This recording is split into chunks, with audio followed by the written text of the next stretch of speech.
Ni berkenaan dengan Mizui Malaysia ni, saya nak ulas sikit, tapi video ni panjang sikit lah. Untuk kali ni saya nak bagi penerangan yang betul-betul supaya lebih faham. Jadi video ni ada panjang sikit. Adalah sebuah syarikat daripada China. Dia bukan daripada Indonesia, bukan dari Kemboja, bukan dari Filipina, bukan. Mizui mempunyai sebanyak 45,000 outlet seluruh dunia. Jadi berapakah outlet sebenar Mizui di Malaysia? Di Malaysia, Mizui mempunyai hampir 500 outlet. Mizui di Malaysia di bawah syarikat Mizui Malaysia Sdn Bhd. Ia ditubuhkan pada tahun 2022 di wilayah Persekutuan Jalan Brunei Barat, Pudu. Mizui Malaysia ini pula di bawah syarikat Wonderfood City Malaysia Sdn Bhd dan Mizui International Business Management Company Ltd.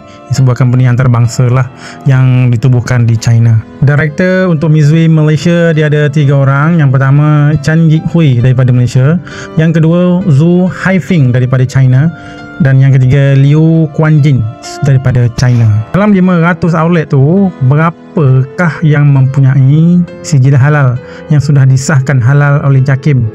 Nanti kita akan simak sama-sama berapakah jumlah outlet yang sudah mempunyai sijil halal JAKIM. Perlu diingat bahawa Mizui adalah sebuah jenama yang difranchisekan. Dia bukan Mizui dibuka sendiri di bawah Mizui Malaysia Sdn Bhd, di bawah Wonderfood City, tak. Dia adalah sebuah jenama, dia menjual franchise. Jadi siapa yang nak beli franchise jenama Mizui, dia punya Center Kitchen di bawah Wonderfood City, dan Wonderfood City ni akan supply produk kepada franchise lah. Jadi siapa yang beli franchise Mizui, dia yang akan handle, syarikat tu yang akan handle. Jom kita semak berapakah jumlah yang mempunyai sijil halal di bawah jenama Mizui. Jom sama-sama kita buat semakan untuk Mizui di portal halal JAKIM. Jadi kita type Mizui, tengok keluar. Okey, sebanyak 136 outlet sahaja yang mempunyai sijil halal JAKIM yang sudah diaudit, yang sudah disahkan halal oleh Jabatan Kemajuan Islam Malaysia. Daripada 500 hanya mempunyai 136, dan dia mempunyai 2 sijil halal syarikat, 1 syarikat dan 1 Center Kitchen. Center Kitchen ni di bawah Wonderfood City di Skudai.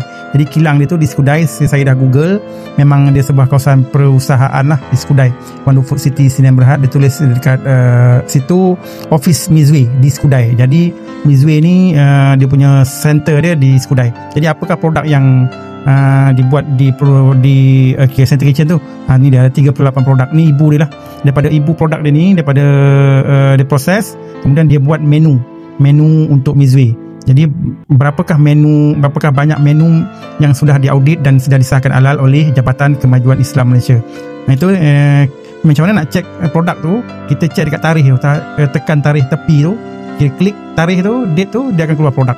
Tu 320 produk. Sebanyak 320 produk dan premis dia sebanyak 136 sahaja yang sudah disahkan halal oleh Jabatan Kemajuan Islam Malaysia. Perlu diingat, Mizui ini adalah sebuah jenama yang difranchisekan. Dia tak sama macam McDonald, dia tak sama macam KFC. Dia jual franchise kepada syarikat lain. Nampak tu, dia jual kepada syarikat Ice Cream and Tea Corner, dekat Keluang tu, di Bukit Indah. Yang membeli dia adalah syarikat Secret Snow City Sdn Bhd. Di mana lagi? Di Kulai Jaya, dia bawa syarikat Secret Snow City Sdn Bhd juga. Jadi setiap premis mestilah kita kena pastikan bahawa premis Mizui itu ada sijil halal. Sebab apa? Mizui ni dia bukan macam McDonald, dia bukan macam KFC, dia franchisekan kepada syarikat lain. Jadi syarikat lain yang akan handle premis masing-masing. Dia hanya menjual jenama saja. Dan franchise ni akan disupply produk oleh Wonderfood City. Jadi bila tak ada sijil halal premis, ditakuti kecurangan berlaku dekat premis tu, macam-macam boleh jadi. Sebab apa? Dekat premis tu tak ada audit, tidak ada pantauan oleh JAKIM, tidak di-endorse oleh JAKIM. Siapa yang membuat audit di premis kalian, tidak ada kalau tak ada sijil halal. Jadi kena pastikan bahawa setiap premis itu mempunyai sijil halal premis dia sendiri. Sebab apa? Sebab dia di bawah syarikat lain. Nampak tu, di bawah Happy to Me Sdn Bhd. Happy to Me Sdn Bhd tu ditakuti dia akan tambah lagi dia punya produk lain, menu lain kalau tak ada sijil halal. Jadi kalau ada sijil halal ni, dia akan pantau berapa menu dia tu, lah. Kalau 320 lah, tak boleh tambah. Dia takut berlaku kecurangan di situ. Kalau kita main bedal aja, tak ada sijil halal premis, dia buat yang menu sendiri, dia buat yang waffle, dia buat yang menu ayam goreng ke, chicken chop ke, apa ke, padahal tak ada dalam senarai produk syarikat tu. Premis tu mana-mana yang buat menu dia sendiri. Itu yang bahayanya. Tiba-tiba ada waffle, tiba-tiba ada chicken chop. Padahal dalam 320 produk tu hanya aiskrim dan dessert saja. Makanan tak ada. Itu bahayanya. Kena pastikan ada sijil halal premis. Ya, bukan dia menumpang sijil halal syarikat Mizwe tu. Sebab apa? Takut berlakunya kecurangan, terutama kalau bukan muslim. Kalau yang beli franchise tu muslim, okeylah, alhamdulillah. Jadi kalau tak ada sijil halal, pastikan franchise itu dimiliki oleh orang muslim ya. Bukan tak ada sijil halal, orang tak muslim, kita pun main bedal je. Okey, jadi dengan sedikit penerangan panjang lebar ni dapat menjawab semua persoalan dan semua orang faham bagaimana syarikat Mizwe, Aisyah ataupun Mizwe ini berfungsi dengan menjual franchise.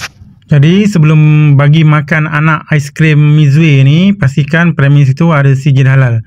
Jangan korang kita main beli aja bagi anak makan, kesian anak-anak dia baru nak hidup.